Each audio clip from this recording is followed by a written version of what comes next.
The 1993 European Rallycross Championship promised to be one of the closest seen for many years. New rules for 1993 brought in a host of new cars and also some new drivers, and the series kicked off in Austria at the Nordring in Horn. A big crowd on hand to watch the action, again run in two divisions, Division 1 for Group N showroom specification cars, Division 2 for Group A machines. Newcomer to the class, Kenneth Hansen and his different ZX Turbo. An underdeveloped car, but one that showed immediate pace. Audi were back in the championship. Tommy Christopherson driving this Audi Coupe S2. The Audi was one of the pace setters in the early rounds. Among the new cars was the Subaru Legacy. The driver, Per Eklund, familiar to fans of World Championship rallies, the Swede was now having a concerted attack at the European Rallycross Championship with his pro-drive tended Subaru Legacy. Again, a car that needed development, Eklund will be right on the pace come the end of the season. Ranged against the Subaru, however, was Martin Schanche, moving away from the RS200, now outlawed, into a Ford Escort RS2000, although engine problems would plague him all season long. When the car was running well, Schanche certainly drove the wheels off it. He was, as ever, one of the most spectacular drivers in the championship. The more conventional Escort Cosworth, however, was run by many drivers. Bjorn Skogstad's example, one of the most colourful. Moving up from Division 1 into Division 2, Skogstad promised much. The season would see just how he would deliver. Not surprisingly, the Fords tended to dominate Divisions 1 and 2, but opposition would come from this car. Jean-Luc Pailler had spent most of last season developing the big, bulky Citroën VX, and he would be one of the pace setters come the start of the 1993 season. The Division 1 cars, though, about to kick off the year with their A-final 136 Richard Hutton on the front row with multiple champion Anders Norstedt with the Nissan alongside him. The lights go green and away they go. Hutton moving away very well indeed. The yellow Nissan of Eivind Opland moving through, though, up on the outside of Norstedt, running out of road and allowing Ludvigt Hunsbedt's white Escort through on the inside. They come then into the first of the hairpins, but already Richard Hutton is pulling away. The Escort getting very sideways. Drama behind. Opland runs wide, hitting Hunsbedt, and that drops the white battered Escort down into 5th place. Well, all that drama has allowed Richard Hutton to pull away already. There's a big gap before second place man Anders Norstedt, third now Opland, fourth is Vidar Christensen. And look at the damage done there to Ludvigt Hunsbedt's white Ford Escort. Very battered indeed. The pristine example, though, of Richard Hutton is in the lead. Back onto the tarmac from the loose, understeering, coming round the corners. The two Nissans, second and third. Norstedt from Opland. Hutton bouncing off the circuit there. All four wheels off the tarmac onto the loose by the side of the circuit. He may well have gone behind the marker board by doing that. If he has done so, he will have incurred the wrath of the stewards. He can be disqualified for that. So Hutton will have to keep an eye now on any black flags that may well be waved at him. Norstedt in second place, third Opland. The gap between the two Nissans opening up a little bit. Vidar Christensen in fourth. And there is the black flag, and it's the number of Richard Hutton on the board. 136 is going to be black flag. A very distressing state of affairs then for Richard Hutton, but in Rallycross was not allowed to put all four wheels off the circuit, and that's what Hutton did. Purely in error, not deliberately, but out goes the black flag. Now by rights, Hutton should pull up out of the race. He's still going though, but at the moment he is in effect in 6th place. He's disqualified from the race, so Anders Norstedt will take over the lead, and there is Hutton backing right off. Norstedt coming through. The Nissan then leads the opening round of the European Rallycross Championship for Division 1 cars. The ex-Saab champion pulling away, but a good scrap now for second, Opland and Ludvigt Hunsbedt battling away. Nissan and Ford, second and third. Clipping the tyres there, Hunsbedt bouncing up on the two wheels. Vidar Christensen is in 4th place. Well, helped in no small way by the retirement of Richard Hutton. Anders Norstedt is pulling away up front. Here's the battle though. The two battered cars, Opland and Hunsbedt, second and third. The two Norwegians tucked up behind the Swede, but Norstedt takes the checkered flag. He wins here in Austria, but it is doubtful whether he would have caught Richard Hutton had Hutton not been disqualified from the race.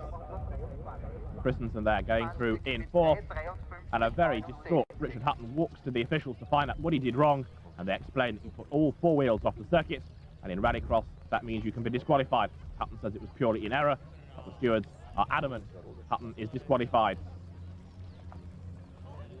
This is what happened. He goes too wide, off the circuit, back on again, but he went behind the specified markers, and that was enough to earn him disqualification and give victory to this man, Anders Norstedt, in the opening round of the European Rallycross Championship 1993. Division 2 about to kick off their season Martin Schanche and Kenneth Hansen on the front row. Per Opland and Jean-Luc Pailler on row 2. Blast off! A good start by Schanche, a good start too by Jean-Luc Pailler, a bad start by Hansen. He's in second place as they get to the first corner. Looking back now from Schanche's Ford Escort. He's in the lead. Hansen right behind him though. They bounce their way across the loose section back onto the tarmac. And the Norwegian driver, Martin Schanche, heads Swede Kenneth Hansen at the moment. The Ford Escort leads the Citroën, and the gap is opening up between the two cars. On board with Schanche, making his way through the tight chicanes. Over the brow of the hill, setting the car up. Putting the power in, the car slides a little bit. Schanche corrects it though, still in the lead. Hansen closing up under braking. The underdeveloped Citroën then right on the tail of Martin Schanche's Ford Escort as they file their way through. Jean-Luc Pailler in third place, Barry Squibb is fourth, Per Opland fifth. Schanche comes through to complete the first lap. The Citroën battling away behind him. Jean-Luc Pailler goes far too wide, very sideways indeed, scrubbing off time and speed. On board with Kenneth Hansen. He's working away all the time, right behind Martin Schanche, looking for a way past him. Is there room to get past the Escort under braking for the next corner? He tries on the inside. Schanche though pulling away. Jean-Luc Pailler closing up to them. Down through the gears goes Schanche. Makes his way through the chicane, the two Citroëns, a second and third. The back steps out of Schanche's Escort there. Hansen closes up a little bit as they break their way now from the tarmac onto the loose. Schanche fighting away behind the wheel. Too fast. The corner. He goes wide and loses the lead. Hansen through on the inside. And Jean-Luc Pailler tries to go through as well. Schanche ran out of road. He's lost the lead and now he's lost second place. The Norwegian is down to third. It's a Citroën 1-2 here in Austria. And Martin Schanche has only himself to blame for that. On board again with Kenneth Hansen, but this time he's the race leader. Lots of arm swirling going on as he tries to keep the Citroën pointing in the right direction and at the same time defend his lead with Jean-Luc Pailler right behind him in second place and challenging. Martin Schanche now down in third. A replay of what he did wrong. He comes into the corner far too quickly. The car's unsettled. He's fighting for control. He runs out of road though, goes far too wide. Through goes Hansen. Jean-Luc Pailler fights his way through on the inside as well. Martin Schanche tries to defend that second place, but he can't quite do so. And Jean-Luc Pailler goes through into second, and Schanche relegated now to third.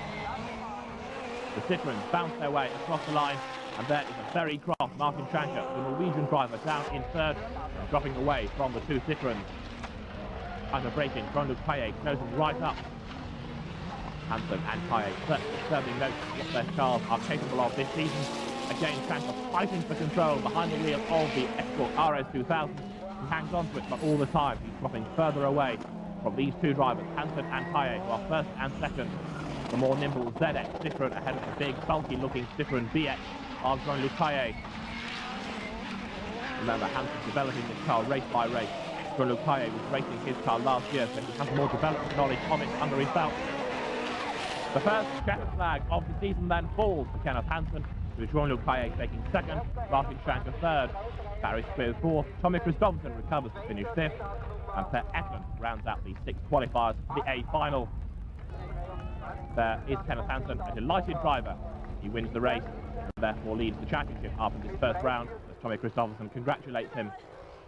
The second round of the championship brings the cars to Portugal, the scenic circuit at Lusada. An enthusiastic crowd on hand to watch the action in Divisions 1 and 2. The cars on the grid, the red light flash the green, and away go the cars for the Division 1 A final. Let's see whether Richard Hutton can take victory here to make up for the problems he had in Austria. So, onto the loose, for the first time, Hutton is in the lead, back away from second place, Opland battles there briefly with Bert Lienemann. They drop down the hill, Hutton pulling away already. The Ford Escort Cosworth up front goes from the loose onto the tarmac and now starts to streak away from the opposition. Well, this time you can rely on Hutton not to make any mistakes. He certainly won't want to do what he did in Austria and risk throwing away 20 points in the championship. He's already got a good lead. He's now got to consolidate that to the flag. A very fierce battle raging on for second place as Lienemann tries to find a way past Eivind Opland and fails. And Norstedt, though, is there in fourth place, the winner in Austria, looking for a way past. Look at the way the cars understeer. Opland working away behind the wheel of the yellow Nissan. He makes his way from tarmac to loose. And Richard Hutton makes his way around the circuit in the lead. Plunging down the hill then, a very fast part of the circuit. Hard on the brakes, the hairpin at the bottom. Understeer in, oversteer out. Get back to Opland, to Lienemann, to North, to Pullin. Bouncing his way from the tarmac, back onto the loose, down through the gears, sets the car up with his very tight right-hander. Opland there, leaving the door open. Lienemann not quite close enough to challenge on the inside, but Anders Norstedt is about to lose the place to Ludvigt. Hunsbedt, who's right there, challenging as they come across the start and finish line. There wasn't really a gap. Hunsbedt has to tuck in behind as they make their way to the first corner. Norstedt runs wide, just bounces perhaps the barrier. Hunsbedt now through ahead of the Nissan. Eivind rounding out the 6 cars in the race. But here is Richard Hutton now pulling away up front. He's on target for victory in this A-final round 2 of the European Rallycross Championship. Hard on the brakes, then going from tarmac to loose as Captain challenges Anders Norstedt, shows him right up to the Nissan as they make their way through that hairpin. Briefly to the loose, then to the tarmac. Hunsbedt pulling away. Anders Norstedt, who won in Austria, not really having a very happy time of it here in Portugal. He's in 5th place, and that's under threat. The checkered flag is waved. Hutton takes victory. Eivind Opland 2nd, Lienemann 3rd, Ludvig Hunsbedt 4th. They take the checkered flag with Norstedt 5th, and Champney rounding out the 6 cars. Richard Hutton makes amends for the problems he had in Austria. They're being congratulated by his yellow overall Eivind Opland, and the crowd signifying their pleasure and appreciation of Hutton's first victory of the season. Norstedt heads the championship though at the moment. The Division 2 A-final about to get underway. Jean-Luc Pailler and Martin Schanche on the front row of the grid. The lights go green, away they go, and Pailler romps away into an advantage as they go to the first corner. Schanche though on the outside will not give up. He tries to go all the way around the outside. Surely it won't work. It doesn't. Pailler sprints away up front, but Schanche managed, and that is the end of the escort and his race. So Pailler leads. Hansen is in 2nd place, and the 2nd race in succession. Martin Schanche has made a mistake, and this time with far more costly results. He leaves his braking desperately late, coming into the corner. He eventually runs out of road, he runs out of grip. The car gets 2 sideways, fighting for control. The bank beckons, and bang, into it goes Schanche. The car gets airborne, crash lands once again, doing more damage to the RS2000, and Schanche is out of the race. Up front then is Jean-Luc Pailler, 2nd in Austria. Will he win here in Portugal? The Austrian round winner is there. Kenneth Hansen, the Swedish driver, in 2nd place. And Martin Schanche makes 3 of his Ford Escort, shuts the door, and runs away to watch the race from a place of safety.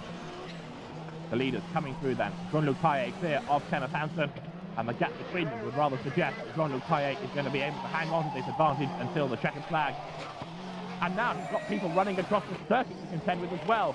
Very stupid behaviour by them, and Jean-Luc Pailler backs off there to avoid any serious consequences. As a result of that, Hansen is well closed up. Pailler runs wide, coming out of the hairpin, and Kenneth Hansen does get a bit closer.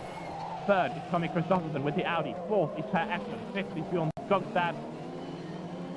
Bringing their way then to the tarmac onto the loose. At the top of the hill, though, is the Frenchman Jean-Luc Pailler, who is about to blast his way back down the hill to the hairpin.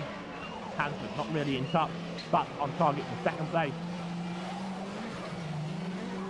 Off the tarmac, onto the loose. The driver coming to work very hard all the time behind the wheels of these cars. The 2 citizens then, 1st and 2nd. Christophersen is 3rd. Kenneth Hansen getting very sideways in his effort to close up to Jean-Luc Pailler. He is doing so, but I don't really think he's got enough time now to challenge the Frenchman to victory. They come across the line.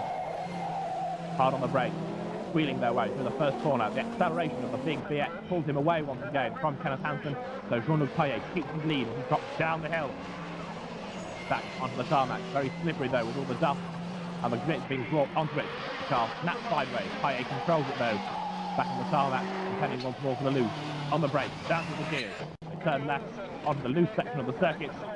Hansen now dropping away once again from Jean-Luc Pailler. They turn with the right-hander, on with the power, making their way up across the start and finish line. The checkered flag falls, and Jean-Luc Pailler wins the 2nd round of the championship with Hansen 2nd. Tommy Christophersen takes 3rd, Eklund 4th, and Bjorn Skogstad in 5th. But once again, Martin Schanche throws away valuable points in the championship, and allows this man, Jean-Luc Pailler, to pull away with Kenneth Hansen at the head of the table. The Citroen driver delighted with his victory here in Portugal. He celebrates in front of an enormous and very enthusiastic crowd, and Jean-Luc Pailler then took his 1st victory of the season, and certainly dispels any theories that the pundits may have had that Citroen BX is far too big and heavy a car to win races in rallycross. The Citroens, though, dominating at the moment. The bearded Frenchman there, Jean-Luc Pailler, and Kenneth Hansen, winners of 1 round apiece so far in the championship this year, and they finished 1st and 2nd here in Portugal. The drivers spray the crowd with the campaign, and Jean-Luc Pailler, perhaps the last away from the bottle, certainly though first in the race. For round 3, the championship will move to France, with Jean-Luc Pailler determined to do well on his own home ground, and Martin Schanche keen to earn some more points after a season which has started very badly indeed for the Norwegian. We have had electronic problems all weekend, and I've been playing computer freak and working me heart out till 4 o'clock this morning, and we thought we sussed it, but then in the end it gave up and I couldn't risk the engine. It was thousands and thousands of degrees hot, and well, I have to go back to England and try to get this thing, not try, I shall have it fixed. So, well, a couple of battles we've lost, but definitely the war I'm going to have in hand at the end of the year. There's just 1 week to the race in Ireland. You will have it ready until then? Oh yeah, we've got more options. We've got a spare engine that is brand new and very strong, so I'll have to go and see Terry Drury and see what we can do with this engine. If not, then we put the German one in. And what a reigning champion, Will Gollop. I think we need a lot of luck to go with us this year because of developing a new car, and a totally new car, and we're the only one currently running a Peugeot 309. So we have to learn all the technicalities of the car ourselves. So we need a bit of luck to go with it, but we're working hard at it, and you never know. Former Rallycross Grand Prix winner Pat Moran also had a new car for 1993. He'd followed the Escort Crossers route and was developing the car race by race, and indeed it was getting quicker. A drama here though with the bank took him out of the heat where he'd been challenging Barry Squibb for the lead. Moran then failed to finish, and that rather affected his times and also the determination of which finals he would line up in. Nonetheless, the burly Englishman was confident of a good result come the final itself. Torquay hotelier Barry Squibb went on to win the heat and moved himself up through the order as far as the finals were concerned. Back in the paddock, work was done on Pat Moran's new car. We've got the latest Ford Escort, and obviously because we're running on the latest gear on the car, it's hard to get hold of at the moment. But the car is tremendous, absolutely tremendous in testing. We've only done a day or two, but it's straight out the box, and yesterday we were very quick and very pleased. We're still developing the car, but very pleased with it. On to the Division 1A final. Let's see whether Richard Hutton can score victory once again. Away they go then. Eivind Opland gets a bad start with the yellow Nissan, but tucked in behind Hutton as they go to the first corner. Ludvigt Hunsbedt is in third place, although Norstedt tries to go around the outside of him. The Ford Sapphire of Peter Kramer is in fifth at the moment. Hutton then, over the brow of the hill for the first time. He leads on target. He hopes for his second successive victory of the season. Opland there in second place with the Nissan. Ludvigt Hunsbedt is in third. And is Norstedt, the Austrian winner, dropping away in fourth place. And Hutton, who won in Portugal, looking to win here in France, leads at the moment. Now let's see whether he can do what he did in Portugal and pull up an enormous advantage on that opening lap, allowing all the backing to go on to second place. He's trying to do it. Ludvigt Hunsbedt there in third place, looking for a way past Opland. Their battle delays themselves and allows Hutton to pull away up front as the Escort dances its way across the bumpy tarmac, onto the loose, back to the tarmac. That is now well and truly joined for second place. Opland understeering his way through, with Ludvigt Hunsbedt right behind him in third place. And all this is to the benefit of Hutton, who's now pulling away up front. Gap back, second and third. Opland and Hunsbedt, who closes right up midway through the corner, looks for a way through, can't quite find the gap. Across the line comes Hutton. This is what he wants as far as the championship is concerned. An unaffected victory. All the dramas though going on behind him. Here comes Hutton, still on the bumpy tarmac, up the brow of the hill. Hunsbedt swinging his Escort around in third place, looking for a way past Eivind Opland, but he's not able to do so at the moment. They turn through the right-hander. Still the Nissan has the measure of the Ford at the moment. Opland still clear of Ludvigt Hunsbedt, the Norwegian driver in third place, but Englishman Richard Hutton is on target for victory, it seems, here in France. He comes up to the checkered flag and victory number 2 of the season for Richard Hutton, with Eivind Opland second and Ludvigt Hunsbedt in third place. Fourth across the line is Peter Kramer with his Ford Sapphire, and there on the top step of the podium is Richard Hutton, his second victory of the year, and he explains to us the secret of his success. We've had our car a lot longer than anybody else. They have only had theirs a few months now. We've had ours since before Christmas. So we've had a lot of time for development, and I'm used to the car. And the day is good and the driving is good. So I think the whole combination is a good thing. Your car went straight to the scrutineering after the final. What happened there actually? Well, they wanted to take the restrictor from the turbo to check that it wasn't cheating in any way, and once again they've found nothing. So it's no problem for us, but they seem to think we are cheating somewhere. It's just a quick car, I think. The French crowd have eyes on just one driver in this race, and that is Jean-Luc Pailler with his blue and white Citroën. The lights go green, and Pailler romps away into the lead at the first corner. Hansen in second, Patnaran in third, and the French crowd erupts. They see their driver leading at the moment. He's already pulling away from Hansen there in second place. Making their way into the right-hander. On with the power, Jean-Luc Pailler trying to pull away from Hansen. Patnaran in third, Tommy Christensen is fourth with the Audi, trying to close up to him. Making his way around the lap is Pailler. Kenneth Hansen wants to stay in touch. But once again, as in Portugal, it looks as though Jean-Luc Pailler can pull away from Kenneth Hansen. The Citroën ZX is dropping away, the BX up front, and the crowd cheering Pailler on. Duran is still there in third place, fourth is Christensen, fifth Ekman, and up over the brow of the hill comes Jean-Luc Pailler, the bearded Frenchman there, on target for his second victory of the season. And where better to do it than in front of your own home crowd. Hansen in second, dropping away into the clutches now off Pat Duran, who's bringing with him Tommy Christensen's Audi in fourth. Hard on the brake, through the left-hander. Duran's up to second, he bounces wide though, almost shoves off too much speed. Hansen goes even wider, Citroën down to third, and he fights back. Across the line comes Jean-Luc Pailler. Second place, Pat Duran. Third is Christensen, fourth Ekman. Kenneth Hansen's got a problem. Passing goes Martin Eivind, and Kenneth Hansen, bad news for him as far as the championship is concerned at this early stage, is going to coast into retirement. Up then comes Jean-Luc Pailler in a commanding lead. Pat Duran in second place, the Englishman will be delighted with that. Third is Tommy Christensen, the Audi getting better race by race. Duran goes wide, Christensen through on the inside, up to the second place. Jean-Luc Pailler then, up front. Making his way through the left-hander, tipping the curve. Jack back, Christensen second, Duran third. This battle raging up the way now to the checkered flag. Across the line to victory comes Jean-Luc Pailler. Christensen hangs on to take second, third Duran, and fourth the pair Ekman after a very good race. But the second, third and fourth places. Jean-Luc Pailler then goes into the lead of the championship, helped by the demise of Kenneth Hansen. But Tommy Christensen and Pat Duran both have something to be cheerful about as their cars get nearer the pace in this, the third round of the championship. A delighted Jean-Luc Pailler celebrates his victory along with Christensen and Pat Duran. On to Ireland for round 4 of the championship. Jean-Luc Pailler in the lead of Division 2, and he will be looking to extend his championship advantage here in Ireland. Practice has thrown up many surprises, the Audi being quickest. Tommy Christensen, this year in Rallycross we've got all different sorts of manufacturers, and you've got the Audi quickest in practice here at Mondello. Yeah, it feels very good. I was quickest last day when we have the practicing, and now I was also quicker, so it feels very good. Audi, Citroën, Ford, Subaru, there's Peugeot, of course, 5 different manufacturers out there. It's almost like the World Rally Championship. Yeah, it's just the way it should be. That's what we have. Don't have the last year. It was too many Fords and too many just the same cars, Metro and all that. Now we get 5 different car builders, and I think that is what we need to get the sport bigger.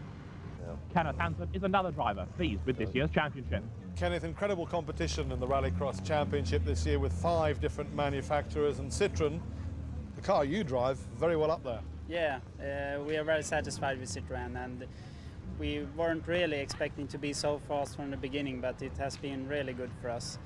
And I think it's very good for Rallycross that we have so close Rallycross and racing today. And many different manufacturers. We're looking at Citroën, Ford, Subaru, and the other 2. I mean, it's tremendous, isn't it? Yeah, I think it's wonderful for the spectators to see all different cars, and they can recognize the car with their own car. I think that's important also. And what about the race here at Mondello? Close? Yeah, so far it's close. I felt in the first heat that I was going 95%, and that wasn't enough, so I need to go 100% to be fastest. The grid for the Division 3 A final. Rob Gibson romps away into the lead with his yellow Metro 6R4. These are the type of cars that dominated the European Rallycross Championship last year, although the rule changes have outlawed them for 1993. The spectators, though, still thrilled by these very evocative sounding cars, and it's Gibson that leads at the moment. Damage done already to the cars as they make their way through. Dennis Biggerstaff's car showing certain damage. They come filing their way from tarmac to loose and back to the tarmac. Through there goes Biggerstaff, the front hanging off. Gibson, though, running wide, running out of road, he backs off, and up alongside him into the lead goes Dermot Carnegie. He tries to find a gap on the inside, and he's done it. Carnegie goes through into the lead. Gibson down into second place. He's fighting back, though, as they come down to the hairpin. Battle on for third place between John Maloney and Mark Flaherty. Maloney has it at the moment with his patriotic green 6R4, the Irishman, in third. Flaherty is in fourth. Gibson sliding his yellow 6R4 around in second place, trying to get back into terms with Carnegie. The Biggerstaff almost runs out of road again. Bouncing off the loose, onto the tarmac once again, across the start and finish line. Hard on the brakes then, through the right hand at the start of the lap comes Dermot Carnegie. These very powerful 6R4s, 300 horsepower, making their way down into the hairpin. Gibson looks for a way through on the inside. Carnegie gets sideways though, blocks Gibson. He still can't find a way past. They're opening up a gap between themselves and Maloney, who is in third place, and problems there for Carnegie, who almost goes off. So Rob Gibson comes back through into the lead. The Czech driver is now pulling away. Down to second is Carnegie, and up across the start and finish line comes Rob Gibson. The checkered flag falls and Gibson takes victory. Carnegie second, Maloney third, Mark Flaherty takes fourth, and Dennis Biggerstaff's battered car is in fifth as the crowd prepare themselves for the 2A finals of the European Championship. The Division 1 cars first away. Richard Hutton's car suffers damage, and Richard Hutton rejoins at last. Opland leads. Hunsbedt manages to shed some of the bodywork. Kramer is third, Norstedt fourth, fifth is Christensen, and sixth now is Richard Hutton. So Eivind Opland leads at the end of lap 1, and a very destructive lap it has been. Look at the damage done to the front and the rear of Ludvigt Hunsbedt's Ford Escort, and certainly Peter Kramer with the Ford Sapphire didn't escape lightly either. A very broad front right corner on his car. Into the hairpin, Opland in the lead, going his first victory of the season. Ludvigt Hunsbedt, the very consistent Norwegian, is there in second place. Big gap before Peter Kramer comes through in third. They make their way through the water, then onto the loose. Kramer defending that place now from Vidar Christensen, who's got a puncture. He understeers his way off the circuit. It could indeed be something more serious than just a puncture, like suspension damage, and indeed it is. Look at it. The car pointing sharp left. So Eivind Opland making his way to what seems like now being a very easy victory. His rivals falling out behind him. Hunsbedt is in second place, dropping away all the time. Through the hairpin comes Opland, the white is still on. Richard Hutton now fighting back inside of Vidar Christensen. The new lightweight Escort of Hutton, with the front trim missing, goes up one further place. That puts him now up into third. Hunsbedt there making his way through in second place. His Escort sliding its way from the loose to the tarmac once again. Here they come, past the pit, up across the start and finish line, and Opland takes victory here in Ireland. Second at the flag, Hunsbedt. Peter Kramer recovers to finish in third. Out of the car, gets a delighted Eivind Opland, being congratulated by his team and also by second place fan Ludvigt Hunsbedt. The cars on the grid for the Division 2A final. Jean-Luc Pailler and Kenneth Hansen on the front row of the grid. Christopherson though with the Audi, a brilliant start, a very bad one by Kenneth Hansen. I suspect the lights changed too quickly there and caught out one or two of the drivers, but certainly Christopherson was off like a shot, and he leads with Jean-Luc Pailler in second place, looking for a way past. Martin Schanche is in third, Kenneth Hansen is fourth, Will Goll at fifth, and Hansen languishing in sixth and last place at the moment. Up front then is Christopherson. Is this going to be a victory for the Audi? Second, the Citroën of Jean-Luc Pailler. Cars all go curb cutting there. Kenneth Hansen already dropping back. A very bad start, and now further problems as Opland runs out of road. The Subaru bouncing up onto the grass, and Jean-Luc Pailler is now right on the tail of Tommy Christopherson. There in third place, Martin Schanche. At last, the Escort is going something like it ought to. Pailler challenges on the inside. The big Audi won't let him through though. A puncture was the reason for Opland's problem, and now he's out of the race. Subaru coast to retirement. Jean-Luc Pailler, though, with his Citroën, is all over the back now of Christopherson. God, he's all over the grass, looking for a way past Martin Schanche. Can't find a way past at the moment. The leaders, in the meantime, come up across the start and finish line. Schanche gets very sideways indeed. Up across the start-finish line they go then. Jean-Luc Pailler is in the lead, having found a way past Tommy Christopherson, and he's pulling away immediately. Under braking, the Audi tries to close up again. Understeer becomes oversteer out of the hairpin. The Frenchman, though, is pulling away on target for his third victory of the season. Schanche now with a puncture out of the race as well. It really is a disastrous season for the Norwegian, but it's turning out to be a very good one for the Frenchman Jean-Luc Pailler, who wins here in Ireland. Second place goes to Tommy Christopherson. The Audi is getting better race by race, and a very good start helped him get that second. There, Jean-Luc Pailler, winner yet again, and Christopherson considers himself reasonably happy with second place. The fifth round of the 1993 European Rallycross Championship took the cars and the drivers to Sweden, a country in which the crowd are fanatical about rallycross. Just as Jean-Luc Pailler had won on his own home ground in France earlier in the season, so Kenneth Hansen wanted to do the same here in Sweden, and surprisingly, a huge crowd were on hand to cheer him on. During the qualifying heat, however, Martin Schanche had yet more problems, this time swapping engines, searching in a desperate attempt to find a bit more power, and that in turn would allow him to get onto terms and challenge the two Citroëns of Jean-Luc Pailler and Kenneth Hansen. Let's have a look then at the qualifying heat.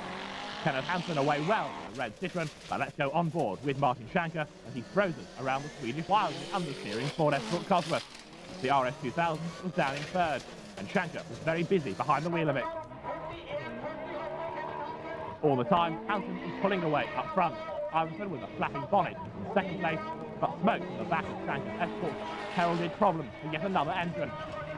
There was nothing wrong with Schanche's driving, just the engines. Once again, the RS2000 grinds to a halt. Schanche out of the qualifying heat, hoping that the same problems wouldn't afflict him in the finals. He leaves the smoking Escort behind him and walks away to watch Kenneth Hansen on target for victory in this qualifying heat. The drivers have 3 runs. Their best times determine which of the 3 finals they go into, the A final being the most important, as that is where the most points are scored. Up across the line, victory came Hansen, winning his heat, taking the checkered flag first with Martin Iversen in second place. The abandoned Escort of Schanche stayed by the side of the circuit as he talked to the marshals, explaining what had happened yet again. The Division 1 heat were just as frantic. Richard Hutton away well with his white Ford Escort Cosworth, chased by Pekka Rantanen's Audi. Tried to live on in the race, but Richard Hutton had a commanding lead, and he was determined not to lose that as he made his way up the checkered flag. Leaping over the yump, hard on the brakes, down into the left-hander at the end of the lap, which was by now becoming increasingly slippery, Hutton was on target for victory. The battle now was on for second place. Pekka Rantanen moving down from Division 2 to Division 1, just taking second from Vidar Christensen's battered Escort in third. An enormous advantage now went the way of the Audi. Christopherson pulling away as Bjorn Skogstad tried to keep his third place under pressure from the locals in their Volvos. Up to the flag and victory in the heat came Christopherson. He was determined now to go into the A final and challenge fellow countryman Kenneth Hansen. And then the weather turned really foul. That threw yet another spanner in the works of some drivers desperate to qualify for the A final. In the wet in Division 1, and as Norstedt led away, this time with Vidar Christensen behind him. And Norstedt is rather determined to keep the door closed this time. He didn't do it. Christensen found a way through on the inside. The 2 cars didn't touch, and Norstedt was thankful for that. Ludvigt Hunsbedt was in third place, looking for a way past as well, but up front, Christensen had an advantage he was desperate not to lose. The circuit was very slippery. It caught him out, Norstedt hit him, and Hunsbedt hit Norstedt. Once again, former Saab champion was having a horrible day, and Jack Franson's 4-wheel drive Subaru was also getting very sideways at times. So the battle for third now became the battle for the lead. Ludvig Hunsbedt up front with Pekka Rantanen, the ebullient spin with the Audi in second place. Hard on the brakes, he looked for a way through as they came into the hairpin. If Hunsbedt ran wide, that would allow Rantanen a gap, and that's exactly what happened. The Norwegian ran far too wide, the Audi went through into the lead, and Rantanen started to pull away. Leaping over the yump, and then hard on the brakes into the final corner, Pekka Rantanen was on target for victory in this heat. The circuit was very slippery indeed, but it didn't catch him out as he took the checkered flag first. The sun came out, the circuit started to dry, and Will Gollop romped away into the lead at the start of the next heat. Dramas though befell Jean-Luc Pailler, who made a bad start, and also Pekka Rantanen. Gollop in the 309 was pulling away. The reigning European champion last year drove his Metro 6R4, the only man in the 309 who was developing it race by race. The Audi of Jan van Bjorken started to close up in second place, and Jean-Luc Pailler tried to go around the outside of him. His third place Audi looking for a way up through the field. Right behind them was Hans-Ola Knapp, his Volvo. Up front though, Gollop was leading. The battle was on for second place. Jean-Luc Pailler tried and then succeeded in moving himself up into second. Once clear of the Audi, he was put hard down, off on his pursuit now of Will Gollop. Across the line they came to complete the lap, with down in third now Jan van Bjorken with his Audi. The underdeveloped Peugeot led the well-developed Citroën. Will Gollop determined to take victory in the heat and hopefully put himself into the A final. Jean-Luc Pailler though had problems in earlier heats and was determined not to let those afflict him here again. The former Saab dealer Will Gollop was in the lead. The bearded Frenchman Jean-Luc Pailler closing up Pailler wanted. Into the lead then went Bjorklund. Jean-Luc Pailler tried to sort himself out and continue, but Gollop was sucked out of the race. In replay you see the smoke, and then the flames coming from underneath Will Gollop's Peugeot, as eventually the car starts to slide, he can't control it, round he goes, but Jean-Luc Pailler spins as well. The two cars touch, and through goes Bjorklund. Pat Duran also had a moment. He motored past, as Jean-Luc Pailler slithered his way up to the checkered flag.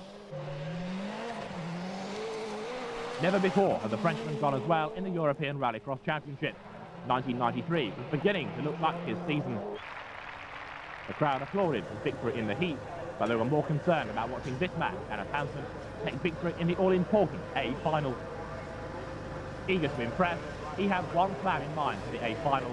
That was to drive the car harder than ever before. I'm certainly very hungry for a victory here, and the first qualification was good. I'm satisfied with the time, but not really with the driving, and I think that's good to be more hungry to do a better heat.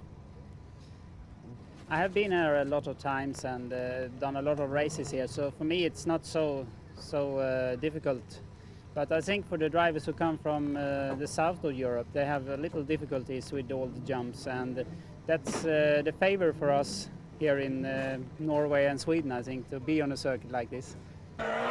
Jean-Luc Pailler was out in his qualifying heat, and that was the sight that cheered up Kenneth Hansen. The Division 1 A final, a bad start by Rantanen, but a very good start by Opland's Nissan, and also the white escort of Ludvigt Hunsbedt. Richard Hutton challenging as well as they make their way through, but a very good start by Pavel Kautnik, who's trying to move his way through in the escort as they charge through that first corner. From the tarmac onto the loose, Opland pulling away up front. Big battle on now for second place between Ludvigt Hunsbedt and Pavel Kautnik, and this is all to the benefit of the yellow Nissan up front, starting to pull away as the drivers behind start to delay themselves. Airball over the jump comes Opland, hard on the brakes, down through the gears. The circuit's still very slippery indeed after the rain. The understeering Nissan comes out there in the lead, but a much tighter line there being applied by Ludvigt Hunsbedt in second place, and that has allowed him to get a bit closer. Over the brow they come, once again heading towards the hairpin. A very twisty, a very undulating circuit here in Sweden that certainly favours the Scandinavians. Opland up front then, Ludvigt Hunsbedt there in second place. The Czech driver, Pavel Kautnik, is in third, and he's looking for a way past all the time now. The circuit's drying out, but still very slippery indeed offline. There in fourth place is Richard Hutton, not having a very happy time of it here in Sweden. This is the fifth of the 10 rounds of the European Rallycross Championship, and Eivind Opland, the man that won in Ireland, is going for his second victory of the season. He powers his way now out of the corner, up across the start and finish line. The flag falls, he wins here in Sweden. Second place goes to Ludvigt Hunsbedt, with third to Pavel Kautnik. After 5 rounds, this is how the championship looks, with Opland in the lead, Richard Hutton and Ludvigt Hunsbedt tying for second place, with Norstedt, Kautnik and Christensen rounding out the top 6. on the grid for the Division 2 A final. The lights go green. A very good start by Kenneth Hansen, but a very good one also by Tommy Kristoffersen. The two Swedes are first and second as they go to the first corner. The Citroen leads, the Audi is in second place, and the Swedish crowd are going wild. To Opland, the Subaru is in fourth place. Mikael Jernberg is third with a white Escort. They make their way from tarmac to loose once again, and already Hansen is pulling away. Kristoffersen, with his mirrors absolutely full of Jernberg, backing away now for second place. Opland dropping back a length or so in fourth, but Kenneth Hansen certainly pulling away up front now. Over the brow of the hill they come. Pat Duran's Escort laughs and starting to smoke a little bit. As hard on the brakes comes Kenneth Hansen, determined now not to do anything silly and throw away potential victory here on his own home ground. Kristoffersen second, Jernberg third, and still in fourth place is Per Opland. They're being caught though by Martin Iversen. Hard on the brakes and they come into the hairpin. Look at the lead though already that Kenneth Hansen has. He's pulling away from Kristoffersen, who runs wide. Opland gets sideways behind Jernberg, coming off speed. Up over the brow comes Kenneth Hansen then. He wants the 20 points for victory here in this A final. He wants to try and close up for Jean-Luc Pailler in the championship. The Frenchman not qualifying for the A final here today. A spin from Martin Iversen right in front of Pat Duran, who just misses him. Iversen tries now to sort himself out, and Pat Duran moves up into fifth place with his Escort. The car sliding around, understeer and oversteer. And Kenneth Hansen controlling the slide masterfully. There in second place is Tommy Kristoffersen. The red silver Audi pulling away now from Jernberg, who is in third. But a very lonely race leader is Kenneth Hansen, still having to concentrate very hard indeed though to make sure he gets the car safely to the flag. Kristoffersen is closing, but up across the line they come. Hansen takes victory. Kristoffersen second, Jernberg third, Per Opland fourth. It's a great day for Swedish drivers and a great day Swedish crowd. Kenneth Hansen loving every minute of it. He wins here on his own home ground, and this is how the championship looks after 5 rounds. He's 2 points behind Jean-Luc Pailler, with Tommy Kristoffersen 3 behind Hansen in third. Per Opland, Bjorn Skogstad and Martin Schanche are rounding out the top 6 at the halfway mark of the championship for 1993. Mid-season, onto the Nürburgring, the Internations Cup. A full European entry, even though it wasn't a round of the European Rallycross Championship. Held at the Nürburgring, the shorter Nürburgring that is, the racing was some of the most exciting and fiercest seen in the European Rallycross calendar throughout 1993. In Division 1, Vidar Christensen and his native Norway suffered a blow when the bonnet opened on the way down to the first corner. Christensen somehow managed to carry on. He just got away with it, even though 1 or 2 cars got involved in his accident. The first corner will prove to be very treacherous during the course of the weekend. Battered Escort Coslet are going to become something of a habit at that corner. Up front for Great Britain, Nick Jones, his Ford Sapphire, was on target for victory in this heat. Bouncing his way from loose to tarmac and back to the loose again, round the German circuit of the Nürburgring. The flag falls, Jones takes victory for Great Britain. On board with Pat Duran in Division 2. The lights go green, the Englishman thunders away from the line down to the first corner. Jean-Luc Pailler cuts across, but watch Bjorn Skogstad's yellow Escort. An enormous impact into the concrete wall. The bounces off and hits Duran, and carnage at the first corner. The shattered remains of the Escort limp to one side of the road. The 2 Citroens of Kenneth Hansen and Jean-Luc Pailler continued their European Championship battle here in this non-championship event. Hansen was in the lead, but not surprisingly, the race would have to be stopped. Debris all over the circuit. Out came the flags and out came the marshals, trying to drag the remnants of Skogstad's Escort out of the way. He was shaken and very displeased about the whole affair. The drivers had complained about the concrete wall all weekend, and now the drivers' protests might well start to be heard. In replay, you can see him lock up and slide wide. The car gets sideways, correction, heading for the wall. Bang! Major damage done to the front right corner. He bounces across into the path of Pat Duran, whose Escort was badly damaged and wouldn't go as well all weekend. Skogstad then spins out of the way. Drivers behind frantically trying to avoid the bodywork and the wheel in the middle of the road. At different angles from the outside, Skogstad locks up and ploughs into the concrete. Duran nearly rolls, but somehow gets away with it. Hard on the brakes, He thinks he's found a gap, then Skogstad arrives to fill it. Durant's car was damaged, but not quite as badly damaged as that of Skogstad. The under-financed Norwegian had an enormous wreck on his hands. The drivers continued to complain about the concrete wall. The officials responded by putting tyres in front of it. Another accident later in the day saw them remove the wall altogether. That was little consolation, though, for Bjorn Skogstad and his very badly damaged Ford Escort Cosworth.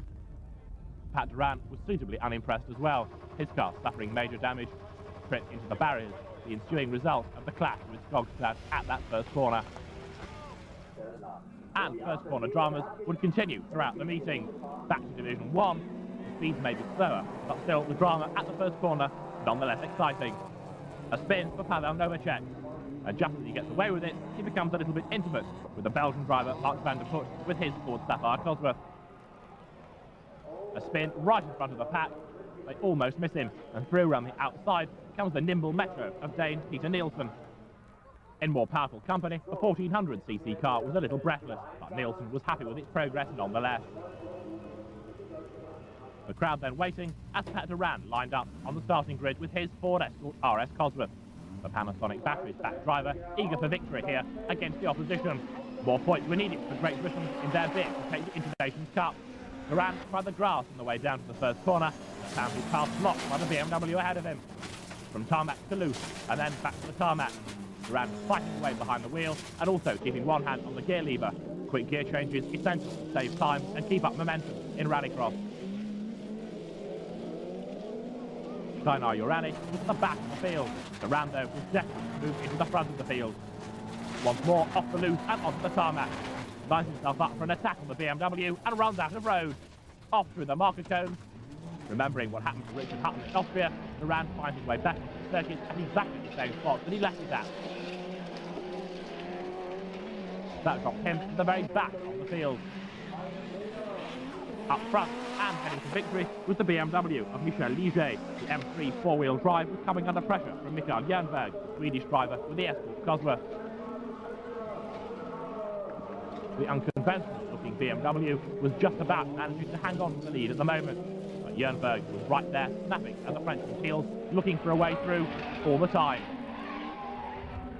A replay of Durant ran out of road, but quick thinking by the Englishman prevented a penalty. He recovers and continues in the race. Up front, the back of the flag, DJ winning from Mikael Jernberg. The French team taking maximum points in that heat. Back in Division 1, Opland made a good start with the yellow Nissan, with Richard Hutton, a regular thorn in his side, right there behind him in second place. They dived down to the first corner. And this time, surprise, they all got through safely. The concrete wall had gone, just marker cars now in its place. Opland versus Hutton bounced their way along the lap, Hutton getting a little bit physical in his efforts to move ahead of the yellow Nissan Sunny GTIR. The result of that was a damaged front to the Escort of Richard Hutton and a slightly increased lead by now to Eivind Opland, although under braking Hutton closed up ever so slightly. From the loose, brings it onto tarmac and then back to the rough once again. Hutton is still desperately looking for a way past the Nissan. Couldn't quite do it though at the moment. He got closer though as they made their way back onto the tarmac, and then at the daunting first corner he shot through into the lead. His next job was to make the Escort as wide as possible. Victory here meant more points in the championship for the English team. Opland was down in second place, and that was bad news for Norway. They were battling with Sweden for the top Scandinavian country, as the increasingly battered Escort of Richard Hutton made its way up to the checkered flag. The rear bumper flapping around, Hutton applied opposite lock, correction, back to tarmac, back to loose, a very physical and demanding lap for the drivers here at the Nürburgring. Sideways, keeping control of the car up to the checkered flag, and victory came to Hutton with Eivind Opland a distant second at the flag. That win of Richard Hutton was enough for the English team second place in the Internations Cup. Victory going to Sweden after a very demanding weekend of racing, and certainly some delighted British supporters. The Swedes, though, took the trophy as winners. Kenneth Hansen, Tommy Kristoffersson, the two leading drivers in the Swedish team. Back in the European Championship, though, the crews headed for Finland for round 6. The battle between the two Citroëns of Jean-Luc Pailler and Kenneth Hansen was now very much the talking point, although the two Citroën drivers were becoming increasingly worried about the progress of Tommy Christophersen with the Audi. This the cottage where the composer Sibelius was born, the tranquility of its surroundings a contrast to the noise and drama at the nearby race circuit. Not surprisingly for a European round of the championship, many of the locals came out in force with their cars in order to see what they could do. However, for the regulars, a bad start for Anders Norstedt's Nissan dropped him down to second place at the first corner, but just under braking he was able to find his way through. The Division 1 championship was getting increasingly fierce. The escort drivers in particular were discovering this, as the Audi of Pekka Rantanen. The tight circuit, with many chicanes laid out by marker tyres, was going to be very demanding indeed for the drivers during the course of the weekend. Anders Norstedt, the man that won the first round of the championship at Horn in Austria, was determined to try and find that early season form once again. The former multiple Division 1 champion when he used to drive Saabs under Group A regulations rather than Group N was leading this qualifying heat and pulling away. The battle now was on behind him for second and third places. Jan-Willy Nordgaard with his Subaru just ahead of Ludvigt Hunsbedt. Race by race, Hunsbedt is becoming more of a challenger for the overall championship, and here he was batting away to second. Looking on the inside of Nordgaard, then the tyres loomed into view and he had to back off. That second place battle held up the two drivers and allowed Anders Norstedt to pull away up front. The Nissan, a little underpowered it seemed in relation to the more dramatic looking Escort, was nonetheless having a comfortable lead in this qualifying heat as Hunsbedt eventually muscled his way up alongside and then passed Nordgaard's Subaru. That put the Ford into second place. The Subaru Legacy, another four-wheel drive car, slipped down to third. Hunsbedt, head down, set off in pursuit of Anders Norstedt, determined to set a quick time, and out of the race rolled Nordgaard in dramatic fashion. Major damage done to the rear suspension, that was him out for good. Across the line, victory in the heat went Anders Norstedt. Second place going to Ludvigt Hunsbedt, and a very disappointed Jan-Willy Nordgaard was out of the race after this dramatic roll. Up onto two wheels, the car flipped over, onto its roof, onto the tyres, into the barrier, and then crash landing, and that's where the damage was done to the suspension. The team set to work to try and repair it for the finals. The crowd, meanwhile, looked towards the grid where the Division 2 cars were lining up for their heats. A good start by Kenneth Hansen, just failed though to stop Tommy Christophersen muscling his way through on the inside with the Audi. Jean-Luc Pailler and Martin Eivind, the other two drivers in this heat, and Jean-Luc Pailler trying to recapture his early season form, particularly after the problems that had affected him in Sweden. Failure there to qualify for the A final and meant that the gap between him and Hansen in the championship was a very close one indeed. Hansen, on his part, was equally determined in this race to get past the Audi and pull away. These three drivers were dominating the European Rallycross Championship, and Martin Eivind with his Ford Escort was another driver improving race by race. Hansen locked up, ran out of road and almost ran into the officials. Off the circuit and therefore out. He rejoined behind Martin Eivind, but Christophersen and Jean-Luc Pailler were now first and second, and their battle was a very tense one indeed.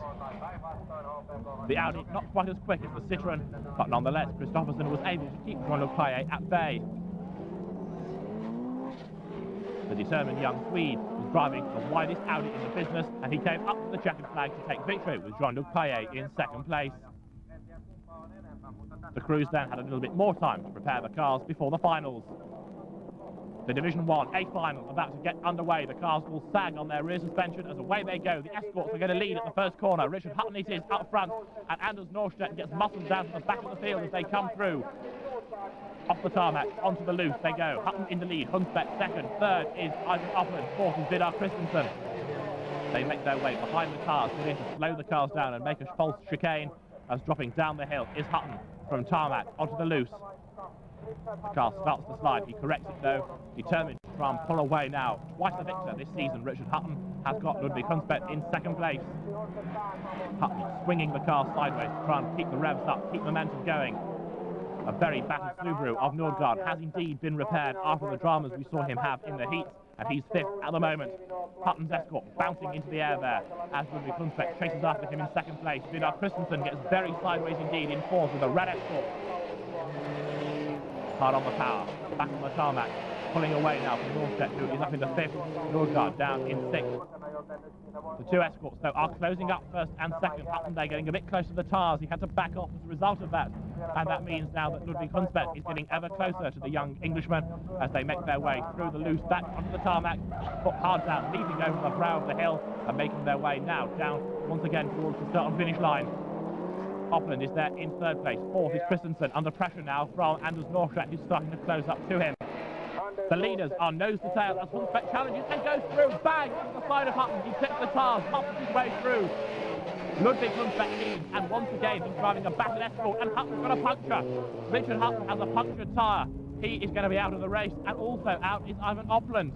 So a dramatic lap, and it seems now in the lead of the race, Ludvigt Hunsbedt.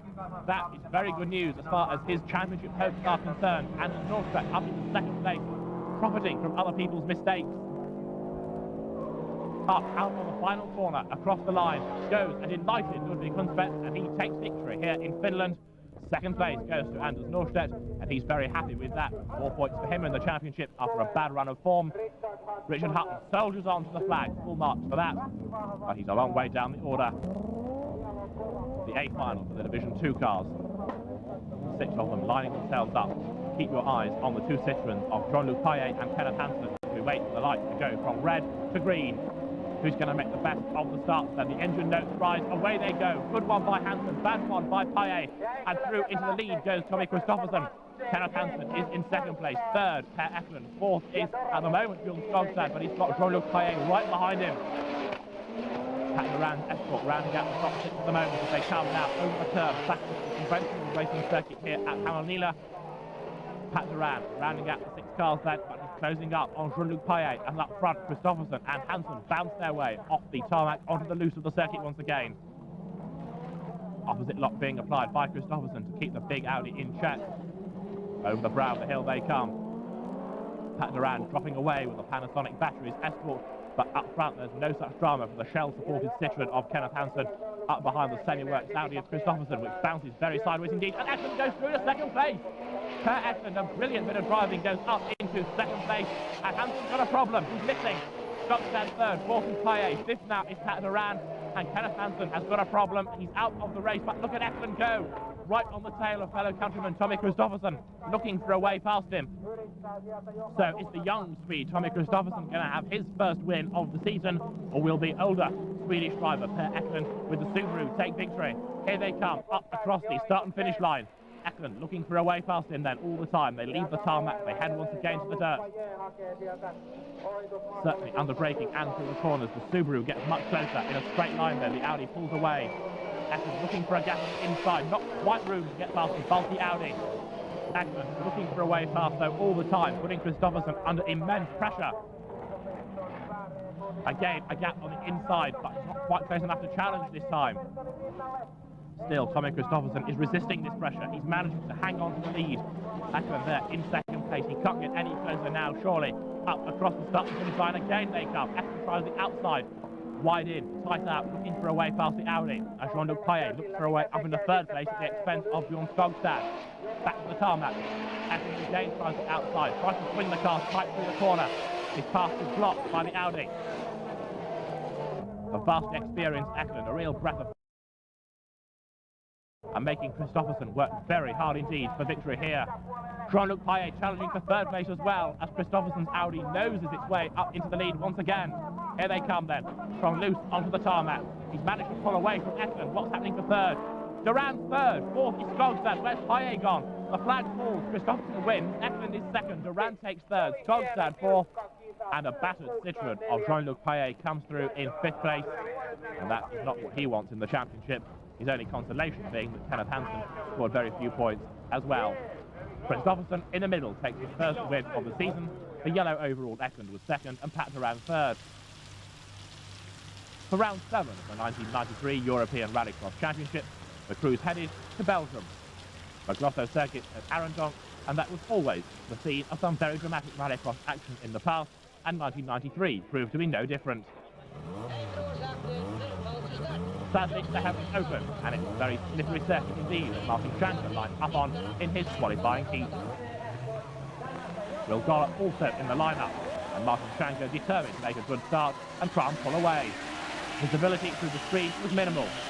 The run down to the first corner, it was very slippery indeed. Schanche managed to get up front and tried to stay there. Behind him was Norstedt for the Fiesta XR 2i, another four-wheel drive turbo car, and he was snapping at the heels of Martin Schanche. From the loose to the slippery tarmac, Schanche working hard behind the wheel of the Escort, while the battle for second place allowed him to pull away. Norstedt and Will Gollop challenging him.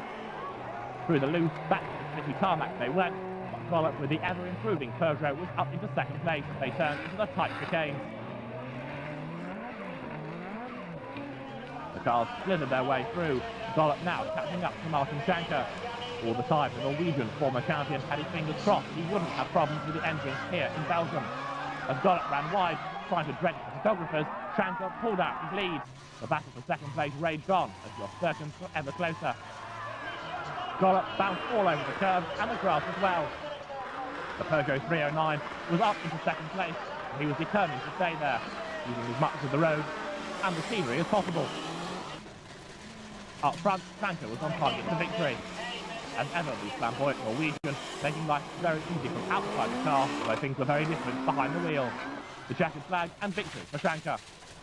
He now has to hope the time was good enough for the A final, as Gollop spun away his chances off into the gravel. So then, the Division 1 A final gets underway. Eivind Opland makes a bad start with the yellow Nissan. Richard Hutton leads as they come down to the first corner. The Englishman just manages to pull across, defending that position as they turn through the right-hander. Accelerating their way round this very tight and twisty lap. Ford Escort versus the Nissan, the way it has been all year in Division 1. Onto the tarmac once again, the circuit now much drier than it was in qualifying, and Hutton comes through to complete lap 1. Across the line, across the gravel. Hard on the brake, now into the hairpin, not used on the opening lap, not for the rest of the race. It is the tight right-hander then, powering their way up the straight. The wildly oversteering Escort of Ludvigt Hunsbedt in third place, but up front is Richard Hutton. This time with a left-handed hairpin, on with the power, the short straight down to the next right-hander. A very demanding circuit indeed, but Hutton making it look very easy at the moment.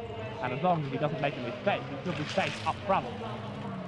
These Proof-End showroom specification cars, the new rules to which Division 1 runs to for 1993. They may not be as noisy or as dramatic as Division 2, but Opland is dramatic in his exit. Off he goes. Something must have failed on the car, and Opland is pitched off the circuit out of the race. He will therefore get points for 6th place, but that's not really enough to keep his championship hopes alive. Richard Hutton then is the race leader. Up into second place now, hands come Ludvigt Hunsbedt, 2 Escorts, first and second. Englishman Hutton versus Norwegian Hunsbedt as they battle their way towards the checkered flag. The gap between them could be enough for Hutton to consolidate it as he makes his way now off the tarmac onto the loose, back to the tarmac again. Hutton making his way up to the checkered flag. The flag is waved and Hutton takes victory here today.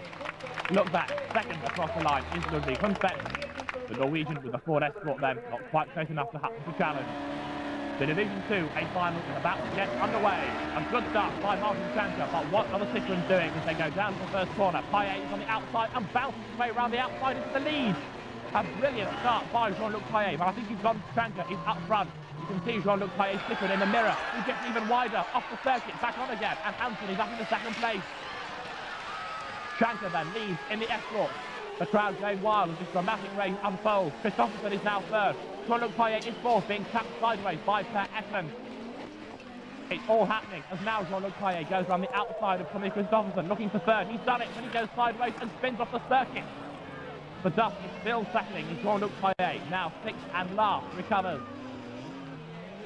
It's all getting very chaotic here in Belgium as Martin Schanche leads an A final for only the second time this year. Up across the line he comes, hard on the brake, fighting for traction. He sets the car up with his right-hand hairpin, threads his way through, past the curve, then accelerating away, kicking dust into the face of Kenneth Hansen at the wheel of the Citroen. The gap between them, though, is coming down, hand over fist. The young Swedishman in the Citroen ZX Turbo is getting ever closer now to Martin Schanche's Escort RS 2000. Back on comes the power. Schanche powering his way up towards the checkered flag. Martin Schanche then, who pioneered the Ford Escort turbo concept many years ago, against Volvo, against Audi, now against Citroën, wins here in Belgium. His first victory of the season. He's delighted with that. Hansen takes second place, third to Opland, fourth to Tommy Christophersen, and fifth to a very disgruntled Jean-Luc Pailler. As a showman, Martin Schanche is absolutely delighted with his victory here in Belgium, and the ever-enthusiastic Belgian supporters are equally pleased for him. So, after a season plagued so far by engine problems, it's good to see Martin Schanche smiling again. What a hard way to earn a living, you know, but yes, it was nice to come back with a big bang, and I'm very pleased because at this time, if something went wrong, I could blame myself, and I have no blames. There's no, the other drivers had no chance to catch you whatsoever? Not when I got the stretch of 15-20 yards or meters or whatever. Then I settled for that distance because you have to think about your tyres and everything. So, no, I think, and they were fighting a lot in the back, so I could control the race from the front. When you got the problems, it all started maybe in Ireland, where you had to change the engine, and it was fuel problem, was it? Well, the Irish problem, if I should call it like that, it was a lot of small niggly things that in the end, at least we could say, every time we had a problem, we found out why. But it took me 5 blow-ups to sort everything out, which is an expensive way of learning. So for a couple of nights I did the work myself, and then we were very, very nervous on the dyno testing. I mean, I felt like a virgin that's put up a tent in a military camp for the first time, and I tell you, we were very pussyfooting, but as the engine was showing up well, we were braver and braver, and in the end we saw a better result than ever before. So, well, as I proved today. But I must give Jean-Luc Pailler the credit that he showed a lot of big heart. He was very brave, and I left him alone. I thought, okay, if you, in the end, by choosing the outside line, come in the front and across, I'll leave you alone, because he deserved that. But I also knew that he was going to starve to death out there because it was a bit muck and loose. So Schanche was hopeful repeating his performance in the 8th round of the 1993 European Rallycross Championship, and that took place at Valkenvaart in Holland. This a very tight and very demanding circuit, and the championship finally poised. Another enormous crowd here to watch some of the fastest and fiercest rallycross action of the season. The qualifying heats were as exciting as ever. Peter Kramer led away. Division 1 still being dominated by the Fords. Richard Hutton tucked into second place, and Irishman John Maloney was third with his Escort Cosworth. Hutton, though, was determined to get into the A final.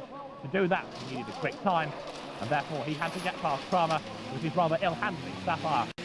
Hutton was delayed. This very narrow circuit is always awkward to pass at, and Hutton had dropped back an length or two from Kramer. The front of the Escort certainly showed plenty of damage, but there he was right on the tail of Peter Kramer, the Dutchman, as he tried now to find a way past. Up across the start and finish line, and then the cars dive off into the chicane. Hutton again challenging, very close indeed, but short of pushing Kramer out of the way, there's nothing he can do to get past. He tries the outside, and then tries to take a tight line through the corner.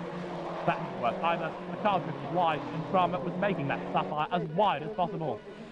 Hutton has an attack on the inside, more damage, more opposite lock to Kramer. He hit the bank, Hutton hit him, and John Maloney looked for a gap between the pair. He failed, and scrambling through Hensman and Kittelson. He was now third, and Maloney, with another damaged Escort Cosworth, was down in fourth. The top three were nose to tail then. Kramer's very battered Sapphire, keeping its lead, as Richard Hutton was right at his tail. This is the sort of action the crowds like, even if the drivers and stewards don't. The checkered flag fell, Kramer won, Hutton was second, Kittelson third, and Maloney was fourth. It was wet though for the action in Division 2, as Martin Schanche's RS2000 romped away into the lead, with Pat Durand challenging on the inside. The Renault 19 four-wheel drive car of Philippe Chanoin had gone very well indeed at the International Cup contest, and now he was challenging in the European Rallycross Series. The smoky Escort of Schanche led, and as the car steamed up inside, it was a very cross Norwegian that had to coast his way round with Durand getting ever closer. Pat Duran right on his tail as they made their way, once again, the very slippery loose section of the circuit towards the tarmac. Once there, Schanche started to pull away. Duran was under pressure from Philippe Chanlois, and Martin Schanche recorded a time in this qualifying heat good enough to put him in the A final. Out went the flag, victory in the heat for Schanche. The crowd then waiting for further qualification runs. This time, Jean-Luc Pailler versus Tommy Christophersen. They made their way down to the first corner on what was now a very wet surface indeed. The Audi led, and there in second place was Bjorn Skogstad. Jean-Luc Pailler had made a bad start. He was down in third, and as they left the tarmac onto the now very slippery mud, the Audi was still there, the driver fighting for control up front. Thrown the inside into third place was the Fiesta of Jos Sterkens, and Jean-Luc Pailler's Citroën dropped down to fourth place and then fell off the pace altogether. Christophersen was leading, and Skogstad hit the bank, and then the car overturned in dramatic fashion. That added to his Internationals Cup repair bill, was meaning it was not a good season for the Norwegian. Christophersen just won the heat from Jos Sterkens, the Audi looking good for the finals. Barry Squibb, the red Escort Cosworth, was looking to get himself onto the front row for the A final as well. He was beckoned away at the start by Will Gollop, the reigning European Rallycross champion. And the Torquay hotelier Squibb had to tuck into second. Philippe Chanlois' Renault was there in third. Barry Squibb, who's always been associated with Ford Escorts of one sort or another, was right up behind the Peugeot of Gollop, the ex-Metro 6R4 driver leading this heat at the moment. Gollop started to pull away. Barry Squibb's Escort was dropping off the pace. Soon he'd be in the clutches of the lower runners. Gollop, though, determined to get into the A final, and he was powering on, head down, as Squibb chased after him. The Peugeot was certainly more competitive now than it was earlier in the season, as Gollop came up across the line, the checkered flag fluttered, and Gollop took victory in this heat. Pat Duran romped away, backing John Cross, as the two Englishmen were in their next qualification run. Duran tried the outside of the first corner, and it worked. Through he went into the lead. John Cross, with his Ford Fiesta, was down in second place, but challenging on the inside, almost able to get alongside Duran. Off the tarmac, onto the mud they went. Hard on the brakes, Duran up front, and now making that Escort as wide as he possibly could do. Martin Eivind held third, but was dropping away from the more nimble Fiesta of John Cross. On board with Pat Duran, mobility is limited, and so is traction. Life in a Rallycross Escort is far from easy. The car points in a straight line, Duran puts his foot down, and then it's hard on the brake and through the gears once again as he comes into the chicane. The car gets sideways and spins off into the gravel trap. With four-wheel drive, Duran tries to get out of the gravel, but he can't. John Cross leads, Martin Iverson is second, and Duran is beat. He stops the wiper, he clambers out of the car, and this is what happened from inside. He hits the curb, the car slides off into the gravel, and that is the end of Duran. He shuts the Escort door and walks to a place of safety. As in the meantime, the Division 1 C final had a very chaotic start. Alwar Holle, with his Lancia, pushed off into the gravel for the first attempt. The second restart, Keja Kramer hit Nellis Verkoyen, and over he went. The Dutch driver Verkoyen far from impressed with that on his own home ground. The third attempt saw Verkoyen in the lead with Vidar Christensen's red Escort on the outside. Christensen spins in front of the pack. This time the race continued. Christensen was to be a star for the rest of the race. Not really though, in the manner he wanted. This slide off into the gravel can continue for a bigger spin a bit later on. Nellis Verkoyen won the C final and he went on to the B final. The cars though on the line for the A final. Eivind Opland in the yellow Nissan versus Richard Hutton on the front row as they come down to the first corner. Hutton it is that gets the best start.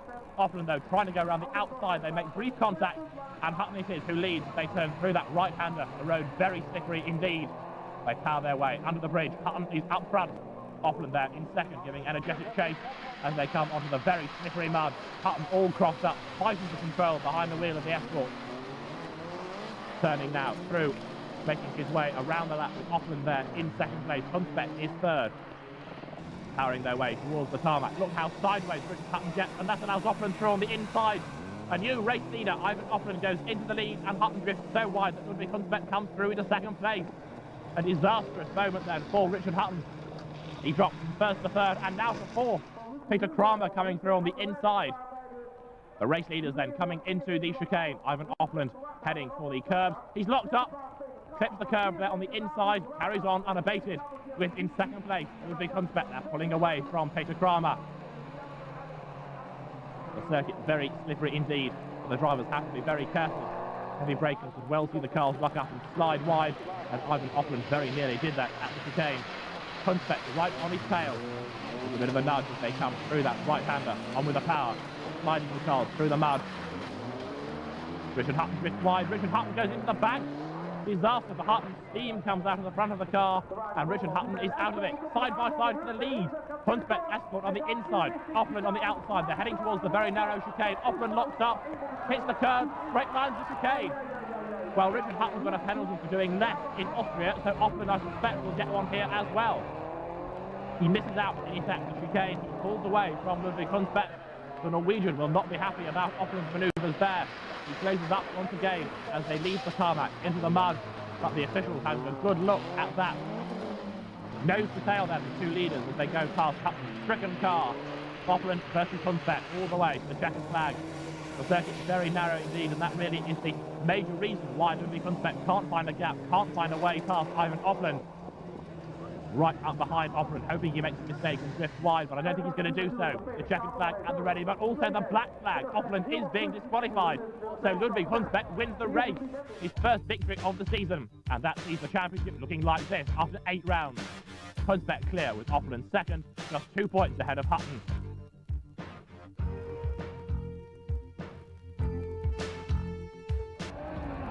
On the grid for the Division 2 A final, a good start by Barry Squibb. He weaves his way across the front of Kenneth Hansen, and Squibb leads. The Englishman is up front as they come into the first corner. Jean-Luc Pailler, the B final winner, up into third place already. A cracking start by the French driver. Will Gollop there, moving through on the inside though with the Peugeot.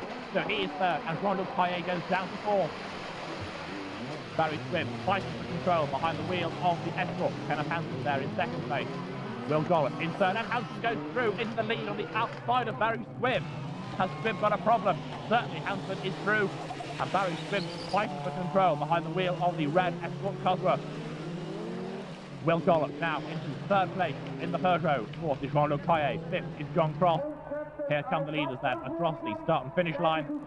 Kenneth Hansen is pulling away immeasurably now from Barry Squibb as he comes into the chicane. Out he comes, back onto the conventional circuit here in Holland. Barry Squibb leaping all over the curve, has Jean-Luc Pailler now in third place. Gollop, having run wide, is down to fifth. John Cross is up to fourth. The car sliding round.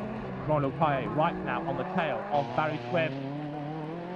He's looking for a way to get past it. Is he going to be able to do so? Here they come into the next tight right-hander. Jean-Luc Pailler trying to clear the screen by putting water on it. He finds a gap inside of Barry Squibb. The two cars cut. Squibb runs wide. Pailler is second. John Cross is third. And Squibb fighting for control. Watches the Fiesta flash past him. A broken exhaust that meant the fumes were being pumped into the cockpit of the Ford, and a tiring Barry Squibb was taken to hospital after the race. Kenneth Hansen, though, won, and he therefore went into the lead of the championship, just 5 points ahead of Jean-Luc Pailler, with Tommy Christopherson in third. With 2 races to go, it was all to play for between the Citroën drivers. Round 9 of the European Rallycross Championship brings the cars to Norway. Martin Schanche determined to do well on his own home ground, and this is one of the most undulating and demanding circuits on the calendar. It's very narrow, and that really does not lend itself to overtaking. However, muscling your way through is all part and parcel of Rallycross here at the Norwegian circuit. Qualifying for Division 1 has certainly been spectacular. 5 cars start the heat here in Norway, and Vidar Christensen was going to be in the thick of the action with his red Ford Escort. And as Norstedt, though, got muscled out of the action on the opening lap, he slipped the fifth. Up front then was Christensen, trying to fend off the advances behind him of the Ford Sierra Sapphires of Per Engstedt and Jens Bolnesset. Engstedt had been a member of the Works Volvo team in the early 80s, and Bolnesset has been a regular in the Norwegian and European Championship, Audis and Escort turbos before it. Vidar Christensen on the hill, but amazingly, not only was Christensen unhurt, he was able to drive the car back to the paddock. Certainly, things were dramatic in this penultimate round of the European Rallycross Championship. Division 2, a battle between Michael Jernberg and Martin Eivind, the two escorts locked together almost literally at the first corner. Jernberg went through into the lead, and Eivind eventually lost control, spinning in front of the pack. Jan-Rolf Bjorkman's Audi was up into second place. Martin Eivind tried to rejoin. Jernberg won the heat and looked for a good result in the finals. On board with Bjorn Skogstad. On the inside of him is Jean-Luc Pailler. Skogstad gets pushed wide, through goes the Citroen, with smoke pouring off the back of it. There's been contact at the first corner. Pailler was involved with Christophersen. The result of that was bodywork being crumpled and pushed onto the tyre. Jean-Luc Pailler smoked his way round in second place, chasing after Pat Duran, as Bjorn Skogstad tried to recover from that problem at the start, down in fourth place. Duran on target for victory. Jean-Luc Pailler right behind him in second place. The Citroen had stopped smoking, at least for the time being, and the Frenchman was now right on the tail of the English driver. Skogstad not fit enough to challenge Tommy Christophersen, but still he was driving very hard indeed. Down to the hairpin, Jean-Luc Pailler looked for a way through and spun it all away, up the bank, and more cosmetic damage was done to the Citroen. Duran pulling away up front. The battle for second place is now Christophersen versus Skogstad. The Norwegian was trying to make up for problems during the year as Duran won the heat. Skogstad was third. The B final for Division 2. On board with Martin Schanche. This was to be one of the most spectacular opening laps of the championship. Flat out down to the hairpin, he tried to do what he'd done in Portugal. He failed there, and he failed here. He loses control, he goes up the bank, he keeps his foot down, he's engaged first gear, and then floors the throttle. Unbeknownst to him, he's got a puncture. That's why the car's handling badly, and that's why he's down to third. Schanche was retired before the end of the lap, but certainly you have to give him 10 out of 10 for trying. Martin Eivind then moved into the lead of the race, Opland into second. Schanche headed to the pit, a disappointed man, but certainly the crowd has been on their feet. A replay from the outside. Contact with Eivind as he tried to go around the outside. Schanche then launched up the bank. The car gets airborne, crash lands, the car explodes. On landing, he drifts wide, but he's still got his foot firmly on the accelerator, pressed hard to the floor. He drifts wider and wider into the bank. Through goes Eivind, through goes Opland. Schanche recovered briefly in third. Eivind then was leading until he had a puncture and viciously spun out of the way. Eivind tried to rejoin, but it left Opland in the lead of the B final, and Opland was on target for his first final victory of the season. Up he came, put hard down, across the line, and the checkered flag. The Division 1 A final though, with Hunsbedt on pole position. A better start than fellow front row man Pavel Kaplan sees Hunsbedt in the lead as Opland goes very wide indeed, gets away with it though. Vidar Christensen looking for a way past him, and a big spin, Kaplan spins, and so does Opland. Eivind Opland, who needs to win here to keep his championship hopes alive, has spun. He rejoins down in third place, just ahead of Vidar Christensen, but up front Ludvigt Hunsbedt is in the lead, pulling away now. He's got Richard Hutton in second place. The checkered flag falls, Ludvigt Hunsbedt wins the race and the Division 1 Championship. The A final for Division 2. Jean-Luc Pailler looking for a way past Kenneth Hansen, but he can't do so at the first corner. They make their way down to the hairpin. The two Citroens absolutely nose to tail. Hansen versus Jean-Luc Pailler. From the tarmac to the loop, Skogstad third, Opland fourth, and a repaired escort of Pat Duran is in fifth. We had a big accident with Christophersen in a heat, and Christophersen and Skogstad have rallied round lending mechanics and spare parts in order for Duran to take part in this A final. Skogstad spins, another driver with a puncture. Round goes the escort, and Skogstad is out. The door opens. It really has been a disastrous season for the underfinanced Norwegian, and it doesn't get any better here. On board with Hansen, the race leader with the Citroen ZX. Now to make this car as wide as possible, he's got to keep Jean-Luc Pailler at bay. On the tarmac here, over the brow of the hill, down through the gears, set the car up. Hansen gets back on the power, thunders his way past the stricken escort, the yellow flag there, warning the drivers of danger. Into the chicane, they drop downhill, and then power their way back up again. Onto the loop, heading down, very quick hairpin. down through the gears, hard on the brake. A tight defensive inside line there for Hansen, making sure that Jean-Luc Pailler can't find a way through on the inside. He drops back a length or so, now accelerating his way towards the chicane. Through, right-handed, on with the power, the checkered flag and victory for Kenneth Hansen, with Jean-Luc Pailler taking second. Just one round of the championship remains. The 10th and final round takes place in very damp conditions at the Ring in Germany. The Division 1 title has already been decided, with Ludvigt Hunsbedt as the winner. Division 2, though, has yet to be decided. The two Citroens of Jean-Luc Pailler and Kenneth Hansen, who battled all season long, will battle here today. The Division 2 B final, first of all, with Pat Duran and Martin Iverson backing away, but off goes Duran into the bank, off it, over, back on all fours, and a crippled Ford Escort stays by the side of the circuit. Duran is out.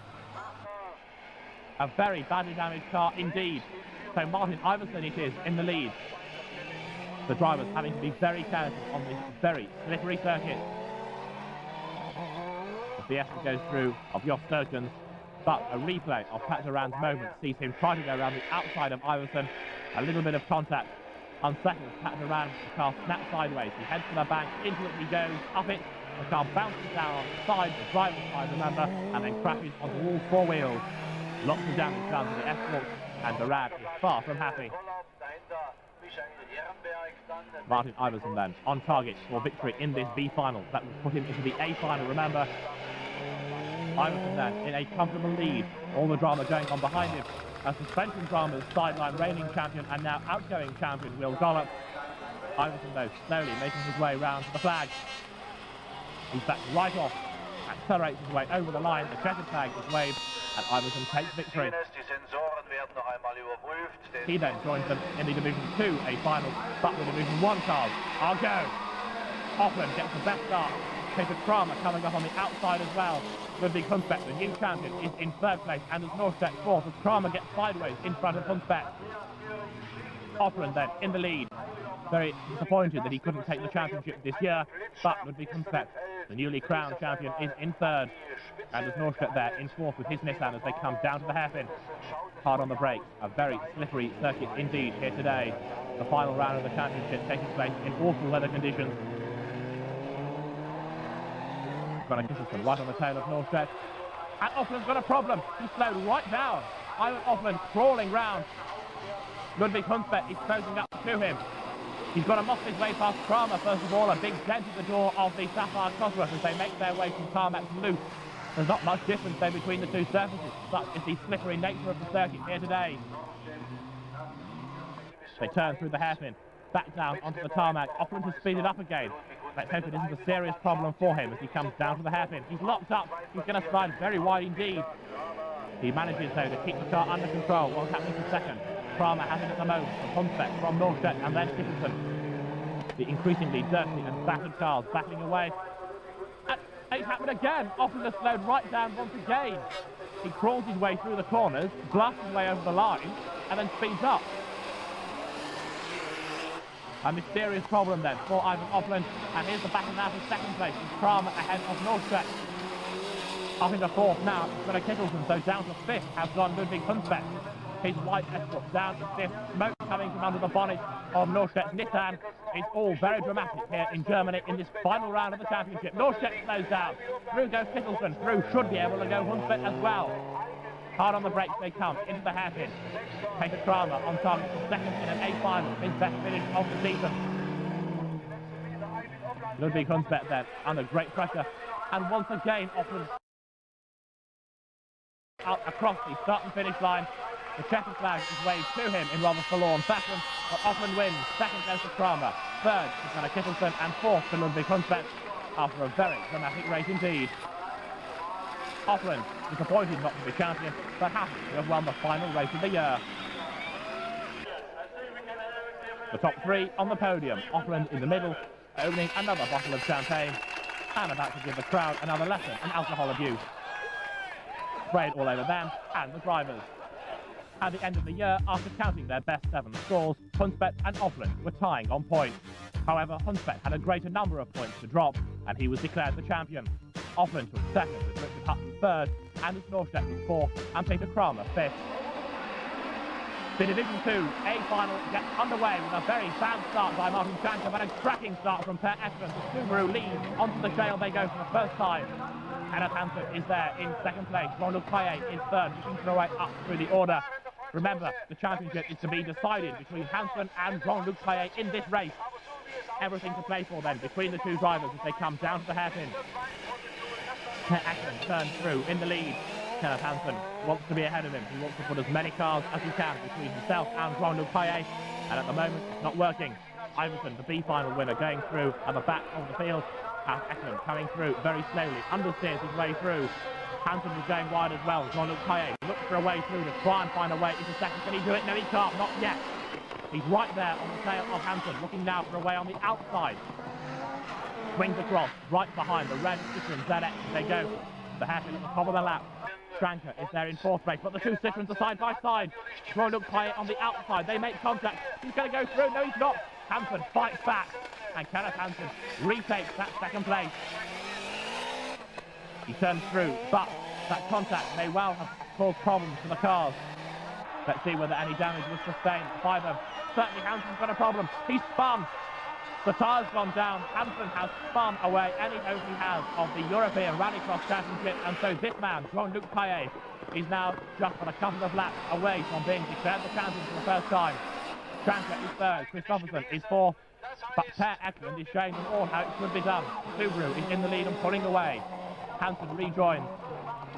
One flat tyre hindering his progress as Martin Schanche now battles away with Jean-Luc Pailler as they come down to the hairpin.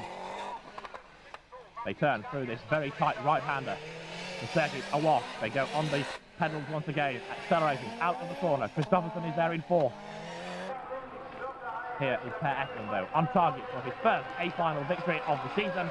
He crosses the start and finish line. A very popular winner indeed. Per Ekman takes victory here in Germany, but Jean-Luc Pailler wins the 1993 European Rallycross Championship. The Citroën, the big BX, has dispelled any theories it may have had of not being a competitive car, and Jean-Luc Pailler clinches the crown here in Germany. A cracking season then for the Frenchman and also the Citroën. Ekman discusses the race with Martin Schanche after having his first victory of the season. Jean-Luc Pailler, though, is the happiest man in the house. He takes victory in the championship. And Per Ekman there in the middle takes his first victory of the season in an A final. At the end of the year, the championship saw Jean-Luc Pailler finish but 1 point ahead of Kenneth Hansen, with Tommy Christopherson in third. Ekman was fourth ahead of Schanche, with a consistent Martin Iversen in sixth. After a nail-biting year, the Frenchman, Jean-Luc Pailler, is crowned as the European Rallycross champion of 1993.